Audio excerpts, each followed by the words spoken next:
Most scientists say time travel isn't possible. But a Washington attorney claims he's done it dozens of times as part of a secret Cold War project. KOMO 4's Matt Markovich has his story. I have physically traveled in time. Andrew Basiago is not acting. We did over 40 years ago. The Vancouver, Washington attorney is on a mission to reveal what he calls a 40-year government cover-up of Project Pegasus, where he says he was teleported back and sideways in time dozens of times. I have the whole story. I have hundreds of facts. I can tell you what personnel were at what locations where which time travel device was being used.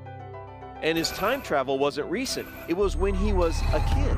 I entered the program officially in the fall of 1969 as a third grader, age 7. One of 140 kids, 60 adults, chrononauts as he calls them, including his dad, who joined him on his first jump.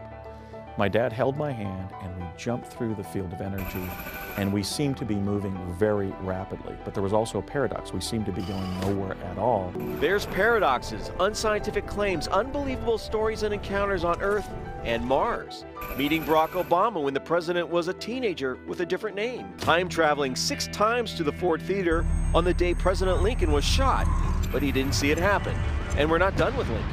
In fact, during one probe, the one to the Gettysburg Address, I was dressed as a Union bugle boy. That's right, he was at the Gettysburg Address. He says this famous picture taken that day proves it. He says this bugle boy is him. It's the only visual evidence he provides for any of his travels. That's it. I was physically at Gettysburg. A tunnel was opening up in time-space, just like you'd have a cavity inside a soap bubble being blown by a child. And when that bubble closed, we had been repositioned elsewhere in time-space on the face of the Earth. Some would say Basiago is still living in a bubble, but he's put his professional reputation at risk claiming time travel isn't science fiction. He did it. Matt Markovich, KOMO 4 News. It was hard for us to confirm any of Andrew's claims. Still, he says many out there say they believe Project Pegasus was real.